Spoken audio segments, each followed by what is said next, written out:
The golden light from the crystal chandeliers made everything inside Bellissimo feel like a dream. But for Natalie Brooks, sitting at a corner table near the window, this evening was closer to a nightmare. She pressed her hands together in her lap, trying to stop them from shaking. The soft piano music playing in the background could not calm her racing heart. Across from her sat Derek Lawson. He was wearing his favorite Navy suit, the one he always wore when he wanted to look important. His smile was wide and charming.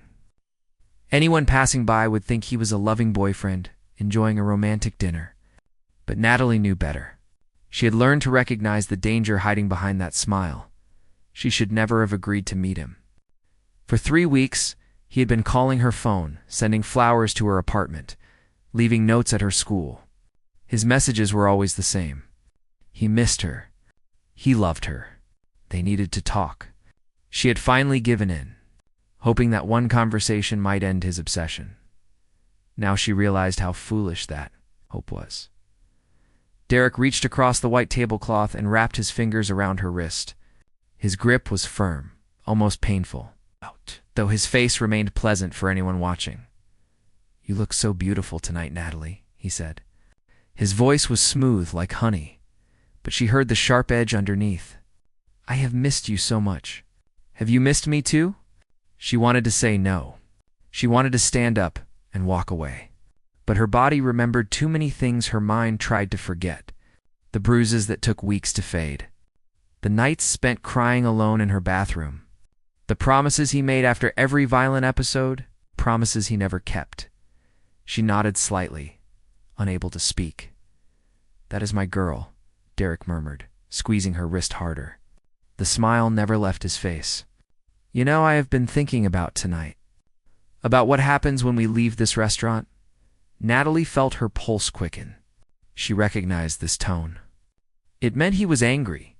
It meant he had been planning something all evening. The pleasant mask he wore for the other guests was exactly that. A mask he had perfected during the 2 years they were together. "When we walk out of here," he continued, dropping his voice so only she could hear, "you are going to be covered in bruises. For thinking you could just leave me. For ignoring my calls. For making me chase you like some fool."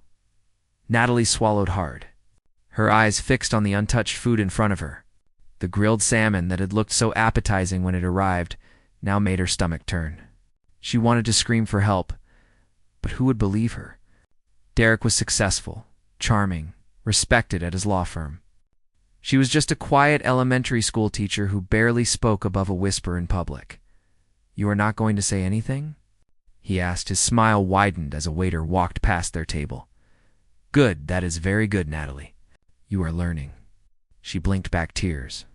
She would not give him the satisfaction of seeing her cry in public. She had learned that lesson too. Crying only made things worse. It fed something dark inside him, something that enjoyed her fear. That is when she noticed him. At the next table, a man sat alone. He held a glass of whiskey in one hand, dressed in a perfectly tailored black suit that probably cost more than her monthly rent. His dark hair was combed back neatly, and even from the side, she could see the strong line of his jaw. An expensive watch gleamed on his wrist. He looked like he belonged on the cover of a business magazine. But what struck Natalie most was how still he was. Everyone else in the restaurant was chatting and laughing, but this man sat in perfect silence, his attention seemingly focused on his drink. Except she noticed the slight tilt of his head. She noticed how his fingers had stopped moving on the glass. She noticed the tension that had suddenly appeared in his shoulders. He had heard what Derek said. She was certain of it. For one moment, their eyes met. His were dark brown, almost black in the dim light, and there was something in them she could not quite name. Not pity. She had seen enough pity to last a lifetime. Something else.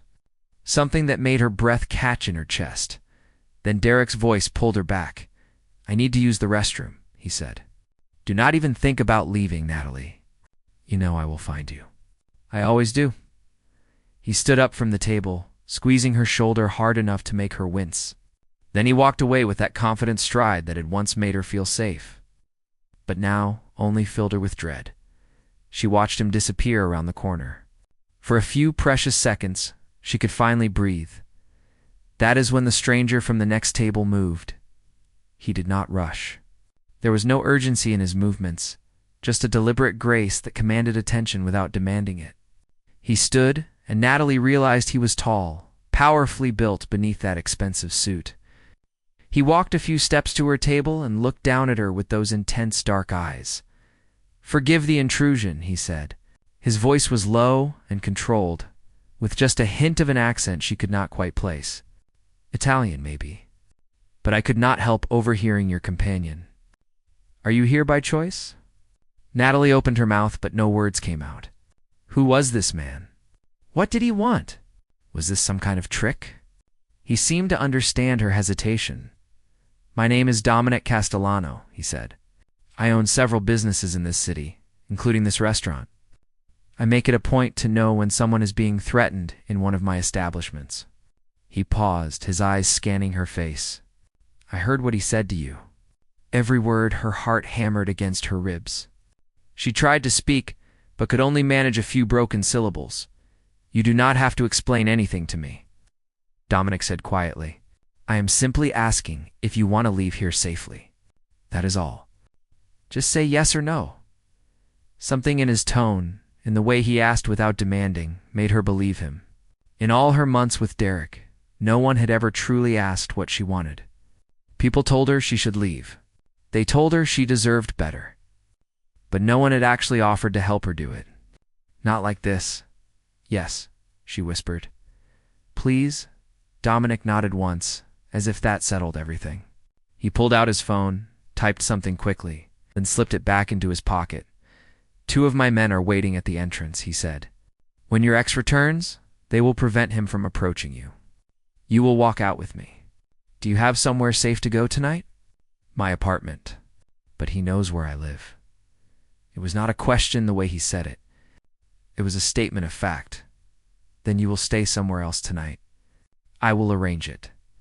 Before Natalie could respond, Derek returned from the restroom.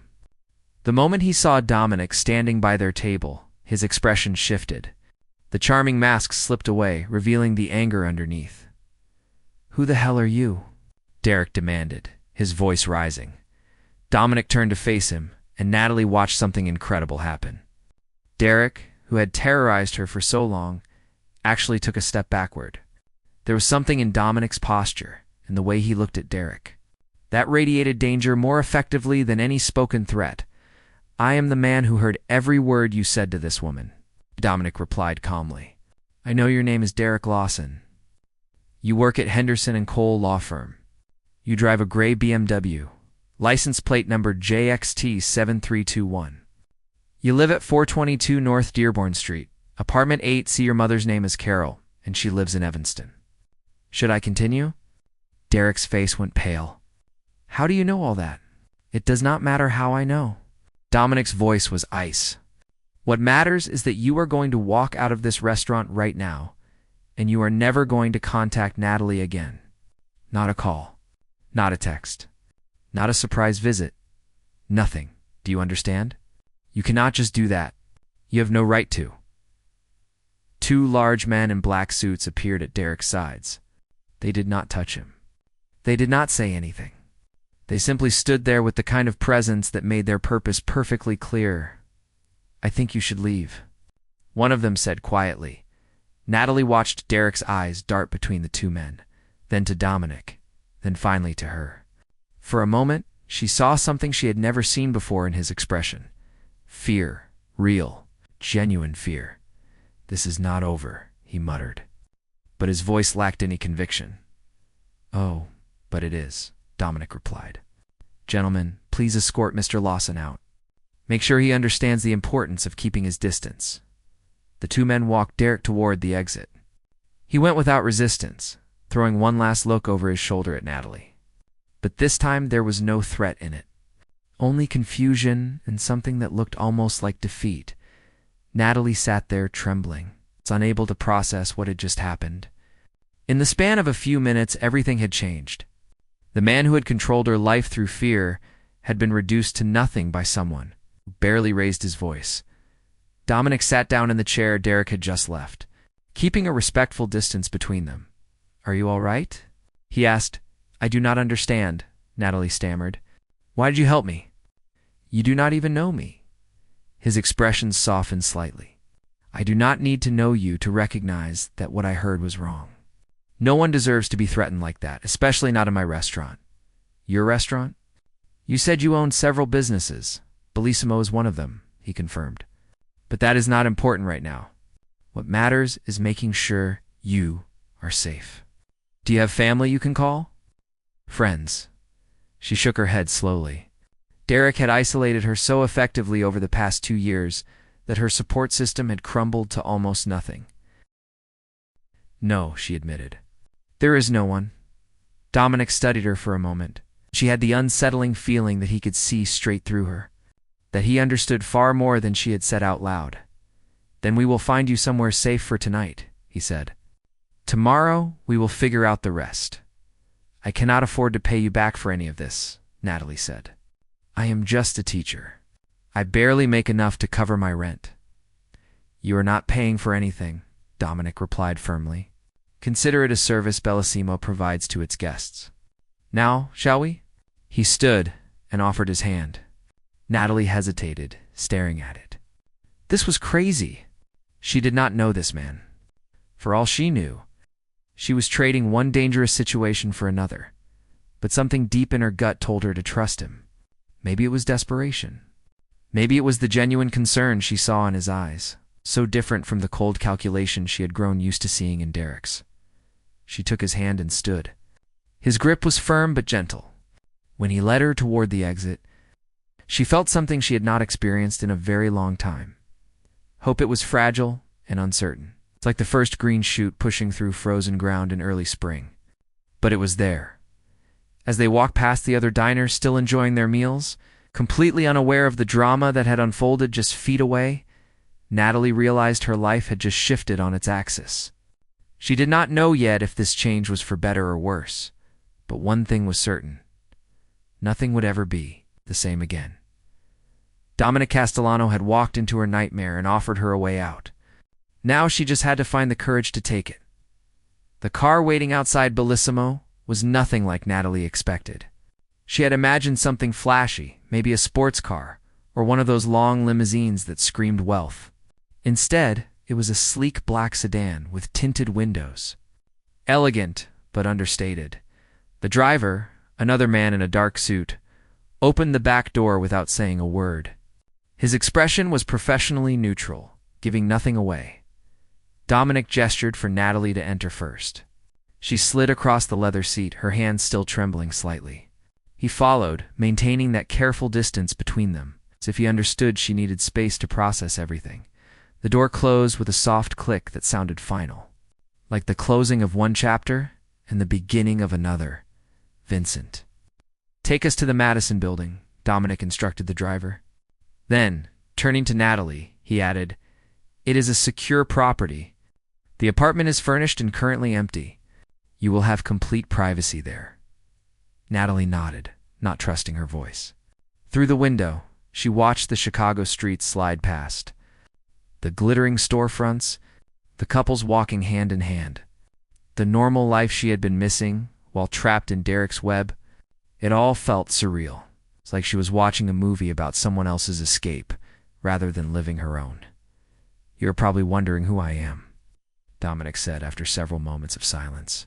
His voice was calm, almost conversational, as if they were discussing the weather rather than the fact that he had just rescued her from her abusive ex-boyfriend. What I do? Why I was able to handle him so easily? The thought crossed my mind. Natalie admitted quietly. A ghost of a smile touched his lips. I run a family business. We have interests in various areas. Restaurants, real estate, security, international trade. Some of our methods are unconventional, but I have always believed in a code. Protect those who cannot protect themselves, especially women and children. He was not telling her everything. She could hear it in the careful way he chose his words, in what he deliberately left unsaid. But she also heard truth in his voice. He genuinely believed in protecting people. And right now, that was enough for her. I have no money to pay you back for any of this, she said, needing him to understand her situation clearly. I am just a teacher. I barely make enough to cover my rent and student loans. I already told you that you are not paying for anything, Dominic replied firmly. This is not a debt, Natalie. It is simply the right thing to do. The way he said her name, with a slight softening of his accent on the vowels, made something flutter in her chest. She pushed the feeling aside. This was not the time for whatever that was. How did you know all that information about Derek? She asked, changing the subject. He listed his address, his license plate, everything. So quickly, without any hesitation, Dominic pulled out his phone and showed her a text message. It was from someone labeled Vincent and contained every single detail he had recited to Derek. The timestamp showed it had been sent just minutes after Dominic had excused himself from his own table. I have resources, he explained. When I saw you sitting there, when I saw the fear in your eyes, I had a feeling I might need information quickly. So I made a call. That fast? That fast, he confirmed. I employ people who are very good at finding information. It is part of how I protect my business interests. The car pulled up to a beautiful high-rise building in downtown Chicago. The Madison, according to the discreet golden letters above the entrance. The building was all glass and modern architecture, the kind of place Natalie had never imagined herself setting foot in, let alone staying overnight. Vincent opened her door, and Dominic exited first, then offered his hand to help her out. She took it, still feeling like she was trapped inside some kind of vivid dream. They walked through automatic doors, into a lobby that looked like it belonged in a luxury hotel. Marble floors gleamed under soft lighting. Contemporary artwork hung on the walls. A massive floral arrangement sat on a center table. It's probably worth more than her monthly salary. The night concierge looked up from his desk. His eyes widened slightly when he recognized Dominic. Mr. Castellano. Good evening, sir. David. The penthouse apartment. Is it prepared? Yes, sir. I will have the keys brought right up. They took a private elevator to the 25th floor. Natalie caught their reflection in the mirrored walls. Dominic, composed and powerful in his tailored suit, and herself looking small and disheveled beside him, despite her best dress. They came from completely different worlds. Yet here they were, riding up to an apartment he owned because he had simply decided to save her. The apartment was breathtaking. Floor 2 ceiling windows overlooked the city lights below. The Chicago River curved through the darkness like a dark ribbon. The furniture was modern and comfortable, all clean lines and neutral colors. Through an open door, she glimpsed a bedroom with a massive bed covered in white linens. The refrigerator is stocked with basic groceries, Dominic said, walking to the kitchen and opening it to show her. If you need anything else, there is a phone by the bed. Dial 0 and ask for whatever you want. Food, supplies, anything at all. It will be delivered. Natalie stood in the middle of the living room, feeling completely overwhelmed. This is too much. I cannot possibly accept all of this. You can, and you will, he interrupted gently. At least for tonight. Tomorrow, we will figure out a more permanent solution. I have to work tomorrow morning. I teach second grade. The children need me. What time do you need to be there? 8 o'clock, Dominic nodded. Vincent will drive you. Just call down when you are ready to leave. And Natalie? He waited until she met his eyes. If you are worried about Derek showing up at your school, do not be. I will make sure someone is watching. Discreetly. You will not even know they are there. But they will be. The thought should have frightened her. This stranger arranging surveillance on her life. But instead, she felt an overwhelming sense of relief. For the first time in months, she might actually sleep through the night without jumping at every small sound. Why are you doing all of this? She asked again. Please, I need to understand. Dominic was quiet for a long moment. His dark eyes grew distant, as if remembering something painful from long ago. When I was young, he began slowly, my mother was in a situation similar to yours. My father, before he became the man who raised me, was not a good person. He hurt her. He controlled her. She had nowhere to go and no one to help her. He paused. his jaw tightening visibly. By the time someone finally stepped in, she had already endured years of suffering. I made a promise to myself back then. If I ever had the power to stop something like that from happening to someone else, I would use it. So when I heard what that man said to you tonight, when I saw the fear in your eyes, he shook his head slowly. I could not look away. I could not just sit there and do nothing. Natalie felt her throat tighten with unexpected emotion. I am sorry about your mother, she said softly. She is strong now, stronger than anyone I know. But those scars never fully heal. He looked at her with sudden intensity. You are strong too, Natalie. You just do not see it yet. But you will. She did not feel strong. She felt like she was barely holding herself together, like she might fall apart at any moment. But something about the certainty in his voice made her want to believe him, after Dominic left. Natalie stood alone in the apartment, listening to the silence. It was different from the silence in her old place. Not oppressive or threatening. This silence felt peaceful, safe. She walked to the windows and looked out at the city, all those lights representing lives being lived. And for the first time in years, she felt like her own life might actually be worth living again. She took a long shower. Washing away the fear and tension of the terrible evening, the bathroom was stocked with expensive toiletries and fluffy towels, everything she could possibly need. When she finally climbed into bed, the sheets were soft as clouds. Despite everything that had happened, she felt herself drifting off almost immediately. Her last thought before sleep claimed her was of Dominic's eyes. Dark and intense, but somehow kind. He had promised to keep her safe. And somehow, impossibly, she believed him. The next few weeks followed a pattern that slowly became familiar. Vincent drove her to work each morning and picked her up each afternoon. She stayed in the beautiful apartment, and gradually, carefully, Dominic began appearing in her life in unexpected ways. It started small. He would text to check on her day. He sent lunch to her classroom when he learned she often skipped meals because she was too busy with students. When she mentioned missing her favorite coffee from a shop near her old apartment, she found a bag of those exact beans waiting in the kitchen the next morning, but he never pushed. Never demanded her time or attention. He simply existed at the edge of her world, a constant presence that somehow made her feel safer than she had felt in years.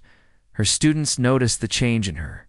Miss Natalie, you smile more now, a little girl named Lily announced one day during reading time. You seem happy? I am happy, Natalie told her. And she was surprised to realize it was true. One evening, about 2 weeks after that night at the restaurant, there was a knock at the apartment door. Through the peephole, she saw Dominic holding what looked like takeout bags and a bottle of wine. I hope I am not intruding, he said when she opened the door. I thought you might be tired of eating alone. She should have said no. She should have maintained proper boundaries with this man, who had completely disrupted her entire life. Instead, she stepped aside to let him in. They ate Thai food together. Pad Thai and green curry that tasted absolutely delicious. They sat at the dining table with the city lights twinkling below them. And Natalie found herself talking about things she had not shared with anyone in months. Her students, her dreams, her fears. Dominic asked about her work, and she told him stories about her class. About Lily, who could not sit still, but had the kindest heart. About a boy named James who struggled with reading, but never gave up trying. You love them, Dominic observed. I do. They're the reason I kept going when things were bad. I could not let them down. Even if I was letting myself down, you were not letting yourself down, he said quietly. You were surviving. There is a difference. They talked for hours about everything and nothing. He told her about growing up in his family, about the weight of expectations and the price of power.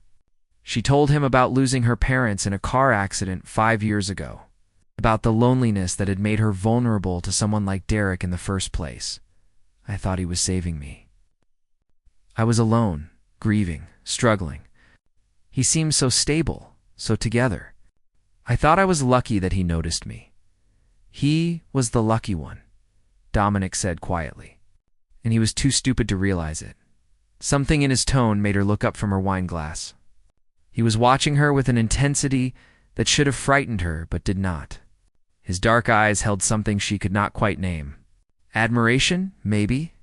Or something deeper, Dominic, she started. Not sure what she was going to say.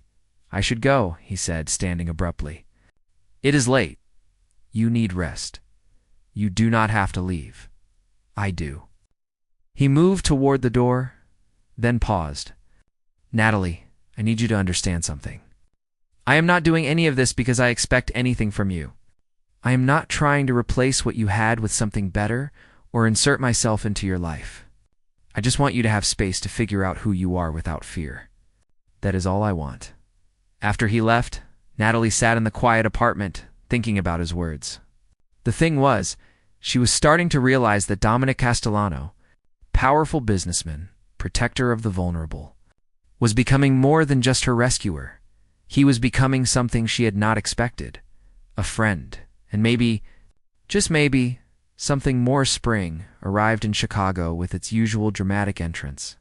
One day gray and cold, the next suddenly green and alive with possibility. 3 months had passed since that terrifying night at Bellissimo, and Natalie's life had transformed in ways she still struggled to fully understand.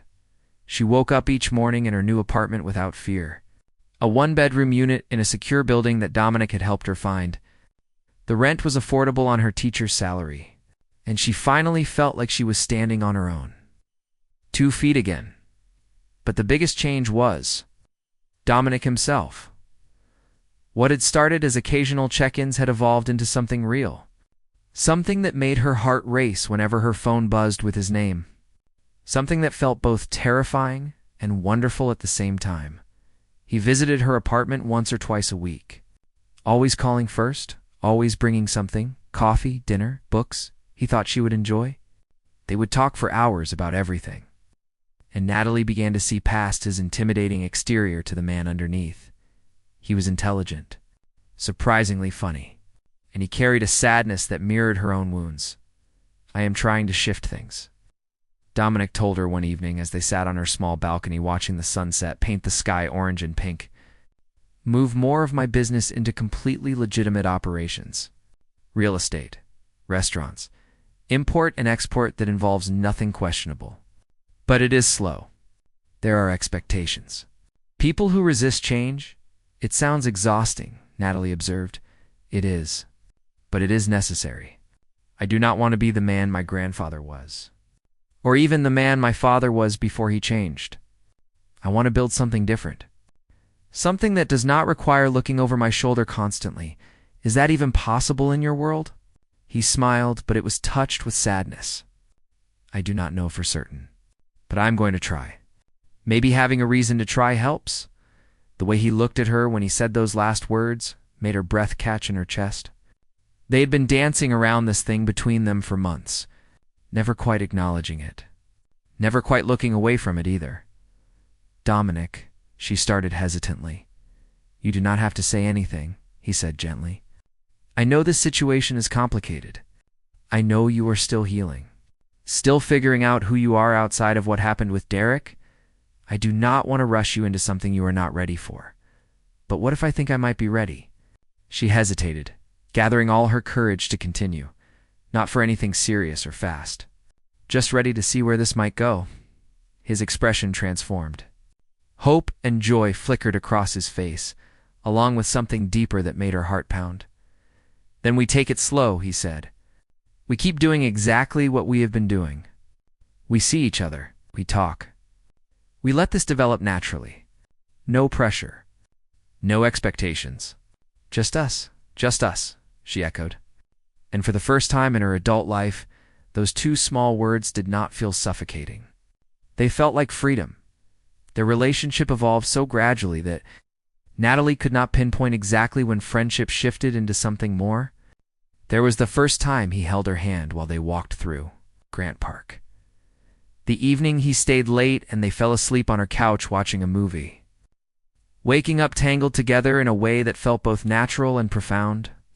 But they kept their promise to go slow. They were building something different. Something based on genuine connection rather than need or desperation. Then one Friday evening in late May, Everything changed. Natalie was at home grading papers when her phone rang. Unknown number. She almost did not answer, but something made her pick up. Natalie.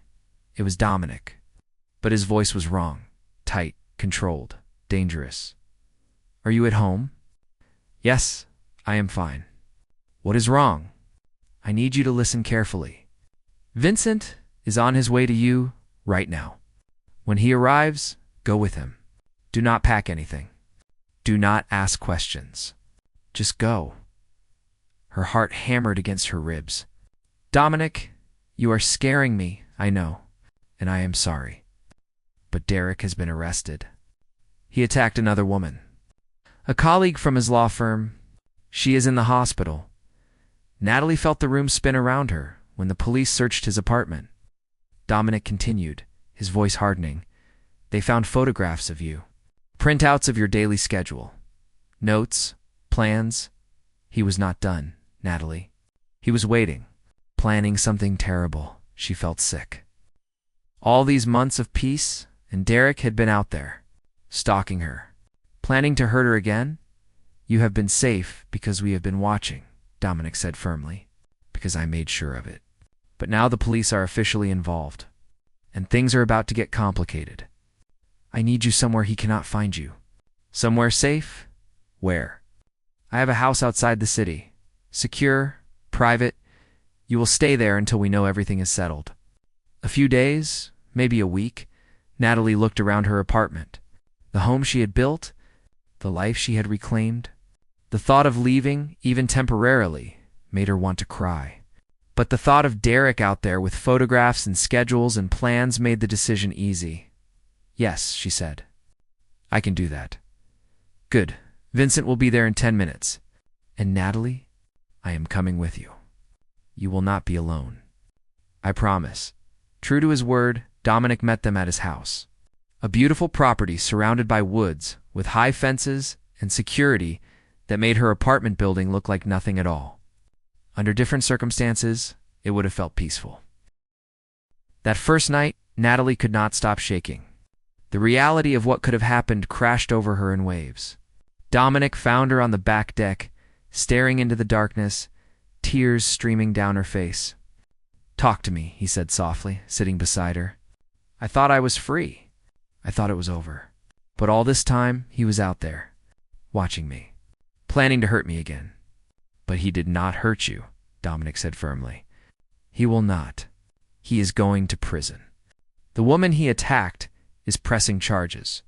And with everything they found in his apartment, he is finished. His career is over. His freedom is over.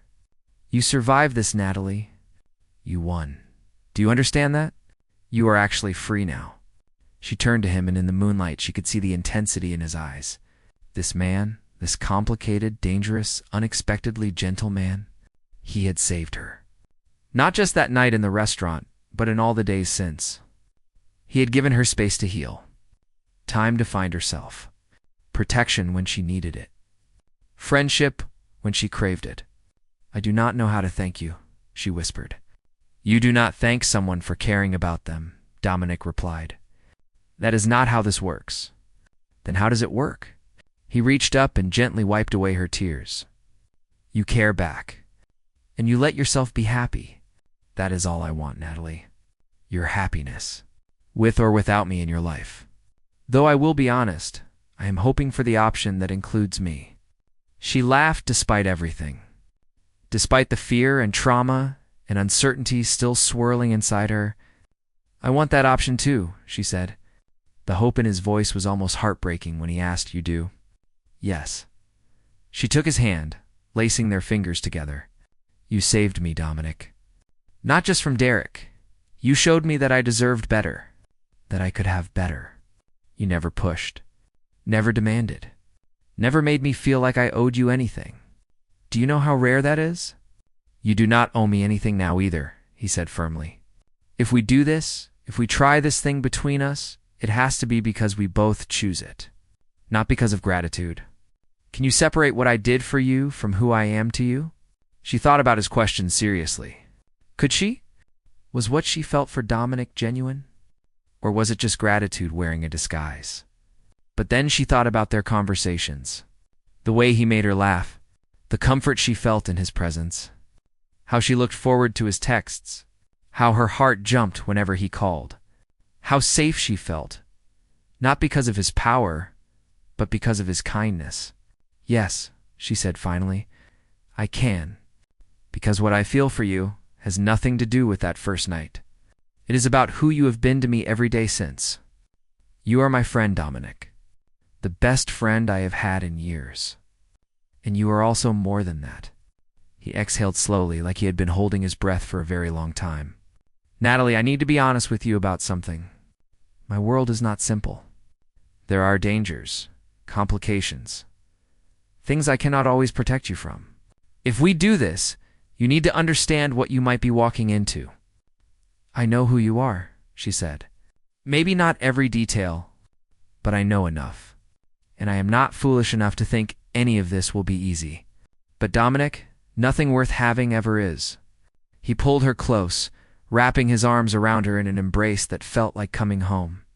They sat like that for a long time under the stars, holding each other while the night sounds of the forest surrounded them. We will figure it out, he murmured into her hair. Whatever comes next, we face it together. No more shadows. No more fear. Just forward into whatever this becomes. Together, she echoed, and something in her chest finally settled into place. Peace. After months of chaos and uncertainty, she had found peace in the arms of the most unlikely person imaginable. The irony was not lost on her. She had escaped one dangerous man only to fall for another. But Dominic Castellano was dangerous in a different way entirely. He was dangerous because he made her want things she had, stop believing were possible: love, partnership, a future built on something other than fear. As they sat there in the moonlight, Natalie realized that healing is never a straight line. You do not just survive something terribly and then simply move on. You carry it with you. But you also get to choose who helps you carry the weight. And she had chosen Dominic, just as he had chosen her. A week later, after Derek's bail was denied, and he was officially charged with multiple counts of assault and stalking, Natalie and Dominic returned to the city together. The drive back felt different than the drive out. Lighter somehow. Full of possibility instead of fear. What happens now? Natalie asked as they watched the Chicago skyline grow larger through the windshield. Now you go back to your life, Dominic said. Your apartment. Your students. Your routine. And I become a normal part of that life. Dinners. Walks. Maybe a movie now and then. That sounds wonderfully ordinary, smiled. After everything, ordinary sounds perfect to me. Natalie returned to her classroom the next Monday morning. Her students greeted her with the enthusiastic chaos that only 7-year-olds can produce. Lily ran up and hugged her legs. James proudly showed her the book he had been practicing while she was away. We missed you, Miss Natalie, they said. I missed you too, she told them. More than you know. That evening, Dominic appeared at her door with Thai food and flowers. Not expensive roses or elaborate arrangements. Just simple daisies because she had once mentioned they were her mother's favorite. They ate dinner together at her small kitchen table. They talked about her day at school and his meetings with his lawyers about restructuring parts of his business. Normal conversation. Comfortable silences. The kind of evening that builds a life. My sister wants to meet you, Dominic mentioned casually. She has been asking questions ever since I mentioned I was seeing someone. Natalie felt a flutter of nervousness. Your sister? The surgeon. Isabella, yes? She is very curious about the woman who has made her serious older brother smile so much. What did you tell her about me? The truth? That you are a teacher. That you are kind and brave and beautiful. That you make me want to be a better person. Natalie felt her cheeks warm. That is a lot of pressure. She will love you, Dominic said confidently. How could she not? 3 months later, Natalie stood in a beautiful garden at an outdoor restaurant, nervously smoothing her dress as she waited to meet Isabella Castellano for the first time. Dominic squeezed her hand reassuringly. A beautiful dark-haired woman came rushing toward them, her smile wide and welcoming. You must be Natalie, Isabella said, immediately pulling her into a hug. My brother has told me so much about you. I have been dying to meet the woman who finally made him take a break from work. The lunch was wonderful. Isabella was warm and funny, nothing like Natalie had expected. She told embarrassing stories about Dominic's childhood that made him groan and made Natalie laugh until her sides hurt. She is good for you, Isabella said to her brother when Natalie excused herself to use the restroom. Do not mess this up. I have no intention of messing it up, Dominic replied. When Natalie returned, she caught the end of their exchange and felt her heart swell. This was real. This strange, unexpected, beautiful thing that had grown between her and Dominic was actually real. Walking home that evening, hand in hand through the Chicago streets she had once feared, Natalie realized something important. A year ago, she had been trapped, isolated, convinced that fear was just a normal part of love. She had believed Derek when he told her no one else would want her, that she was lucky to have him despite the pain he caused. Now she knew better. Love was not supposed to hurt. Love was supposed to feel like this. Safe, warm, free. Love was someone who saw you at your worst and still believed. You were strong. Someone who protected you without trying to control you. Someone who asked what you wanted instead of telling you what you needed. What are you thinking about? Dominic asked, noticing her distant expression. How different my life is now compared to a year ago, she admitted. How grateful I am that you were sitting at that table in Bellissimo. I think about that night too, he said. What would have happened if I had sat somewhere else? If I had not heard what he said, he shook his head. I try not to think about it, actually. It makes me angry. But you did hear, and you did something about it. That is what matters. They stopped walking, standing together beneath a streetlight as the evening traffic moved around them. I love you, Natalie, Dominic said quietly. It was the first time either of them had spoken those words. I know we said slow. I know it has only been months, but I love you. I have loved you for a while now, and I needed you to know that. Natalie looked up at him. At this man who had entered her life in the most unexpected way, who had shown her that strength and gentleness could exist in the same person, who had given her time and space and patience when she needed it most. I love you too, she said. He kissed her then, soft and sweet, right there on the sidewalk, while strangers walked past. And Natalie felt the last pieces of her broken heart finally click back into place. Not the same shape as before. Never that. But something new. Something stronger for having been shattered and rebuilt. 1 year later, Natalie stood at the front of her classroom, watching her students file in for the first day of school. A new crop of second graders with bright eyes and nervous smiles.